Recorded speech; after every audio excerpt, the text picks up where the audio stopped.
안녕하세요. 썰처녀입니다. 구독과 좋아요는 썰처녀에게 큰 힘이 됩니다. 오늘의 사연 시작하겠습니다. 아빠는 제가 5살이 되기 전에 돌아가시고 엄마는 동생과 저를 키우면서 살아가셨습니다.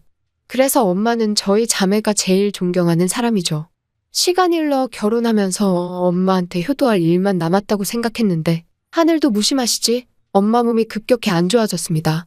처음에는 자궁암이라는 병으로 인해 수술 후 결과가 좋았지만 2년도 되지 않은 시점에서 다른 곳으로 전이가 되었습니다.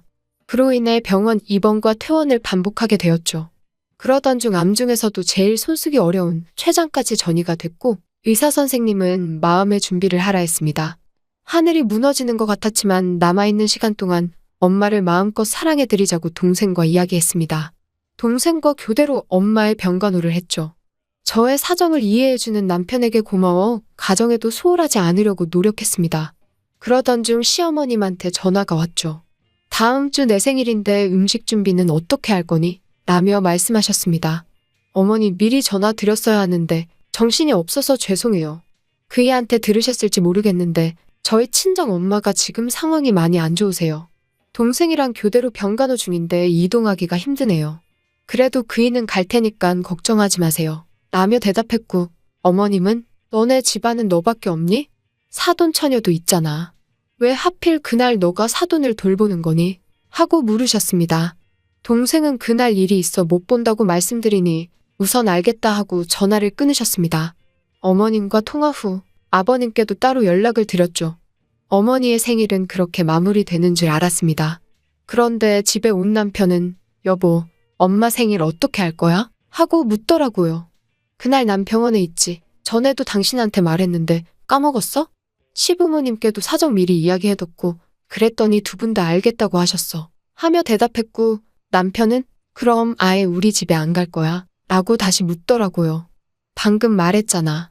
엄마 오늘 내일 하셔서 자리 쉽게 못 비우는데 지연이도 그날 중요한 일 있다고 미리 말해둔 상태라 바꾸지도 못해.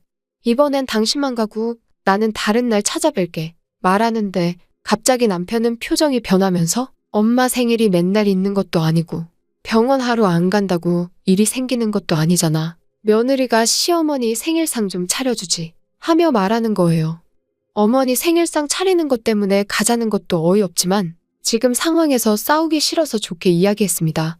이번에는 시켜 먹거나 외식하면 되잖아.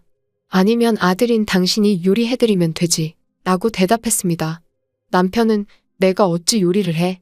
그냥 그 날만 병간호 할 사람 쓰면 안 돼? 하면서 다시 묻더라고요.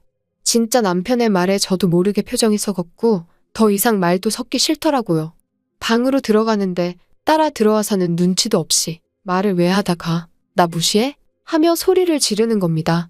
상식적으로 장모님이 아파서 오늘 내일 하는데 자기 엄마 생신상 차리라는 게 사람인가요? 그래서 차분하게 이야기했어요. 장모님이 아파서 내가 못 가는 건데 이해 좀 해줘. 솔직히 입장 바꿔 생각해봐. 시어머님이 아파서 오늘 내일 하는데 내가 우리 엄마 생일 이야기하면 당신은 어때? 하고 물었습니다. 남편은 그게 어떻게 같냐면서 자기는 사위고 저는 며느리라서 입장이 다르다는 거예요.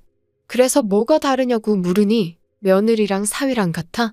생각해봐. 며느리가 시어머님 생신도 안 챙기면 친척들이 뭐라고 생각하겠어.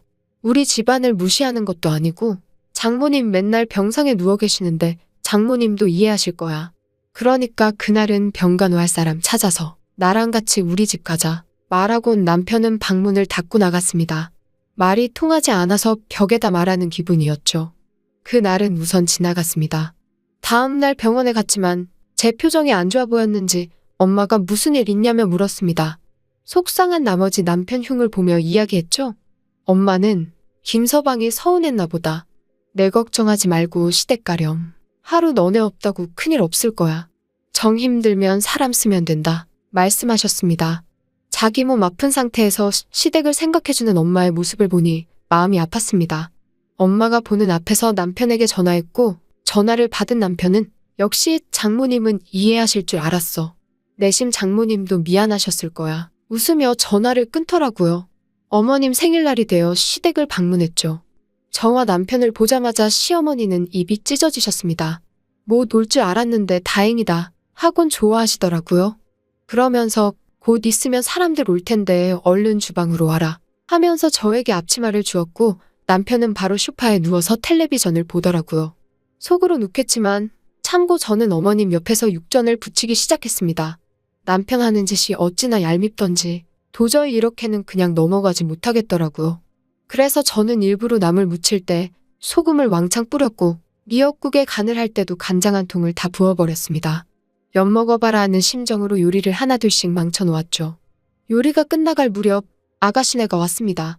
저를 보며 언니 못 온다더니 어떻게 왔어요? 하고 물었고 저는 친정엄마가 어머님 생신이라고 가라고 하셨어요. 라고 대답했습니다.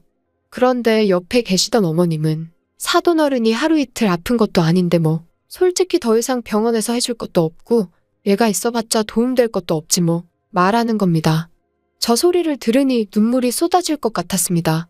자식은 부모를 보고 배운다 하는데 어쩜 자기 아들이랑 똑같은 소리를 하나 소름 돋았죠. 남편은 배가 고팠는지 주방으로 와서는 육전을 집어 먹더니 아직 멀었어? 배고파서 아사 직전이야 라며 말했고 아들 배고픔에 끔찍한 어머님은 아가 얼른 상 봐라 우리 아들 배고프단다 라고 하셨습니다.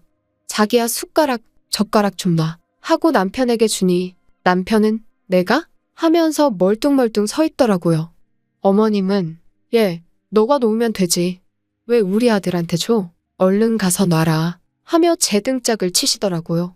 갑작스러운 등짝 터치에 놀라서 들고 있던 수저를 떨어뜨렸습니다. 남편은 여자가 칠칠치 못하게 비웃는 듯 말하며 자리를 떠났습니다. 순간 떨어진 수저들을 줍는데 비참함은 말로 표현할 수가 없었습니다. 더 이상 참을 수 없어서 거실에 있던 남편에게로 갔습니다. 그리곤 면상에 수저를 던져버렸죠. 소리에 놀란 가족들은 일제히 시선이 집중되었고 남편은 지금 이게 뭐 하는 짓이야? 왜 수저를 던지길 놀란 듯 말하더라고요.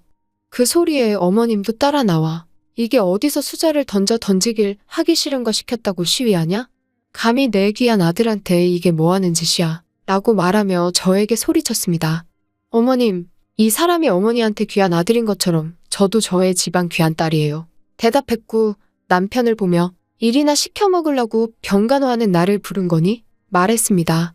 어머님은 며느리가 되어서 시집을 왔으면 시어머니 생신상 차리는 게 당연한 거지.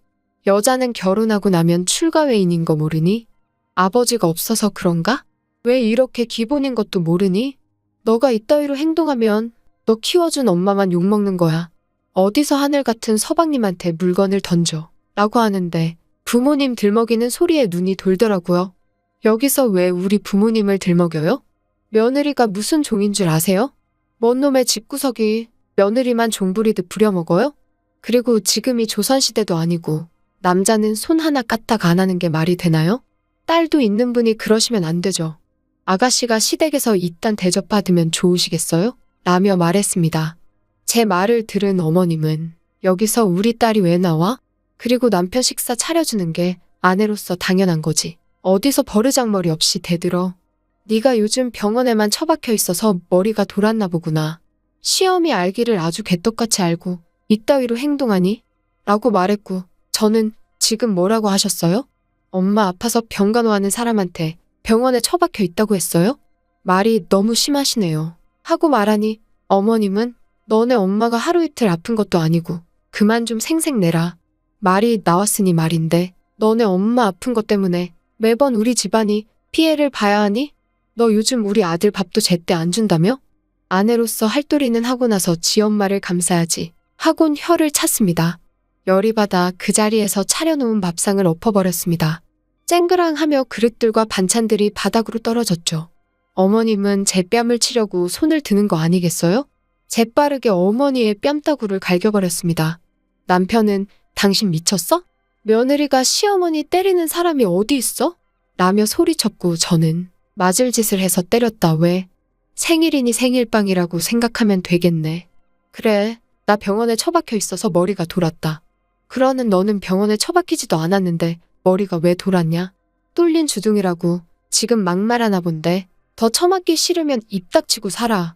오늘 생일상 아니고 제사밥 처먹고 싶냐? 밥밥밥 타령하는 인간들이랑은 나도 이제는 지겨워서 못 살겠다. 사돈이 아파서 오늘 내일 하는데 지 아들 냅두고 며느리한테 생일상 차리라고 하는 정신 나간 인간이 어디 있어. 지 엄마만 생각하는 남편 놈도 다 필요 없어. 하고 자리를 박차고 나와버렸습니다. 남편은 계속해서 전화했지만 저는 받지 않았고 집 비밀번호도 바꿔버렸죠. 사실 그 집은 엄마가 저에게 준 집으로 결혼하면서 남편이 들어온 거였죠. 남편이 결혼할 때 가져온 거라곤 몇 가지 옷뿐이더라고요. 불행 중 다행으로 애도 없고 혼인신고는 안 한 상태였습니다. 꼴도 보기 싫은 남편 짐은 시댁으로 보내버렸습니다. 진짜 이런 남자가 뭐 좋다고 결혼했는지 제 자신이 한심했습니다. 뒤늦게라도 정신을 차린 게 다행이다 생각했죠. 그렇게 저희 결혼 생활은 한순간에 정리되었고 엄마와의 시간도 더 많이 보낼 수 있었습니다. 어쩌면 쓰레기 같은 집안과 멀어지라고 하늘에서 신호를 보내준 게 아닌가 싶어요. 오늘의 사연은 여기까지입니다. 긴 사연 끝까지 들어주셔서 감사합니다. 구독과 좋아요는 썰처녀에게 큰 힘이 됩니다.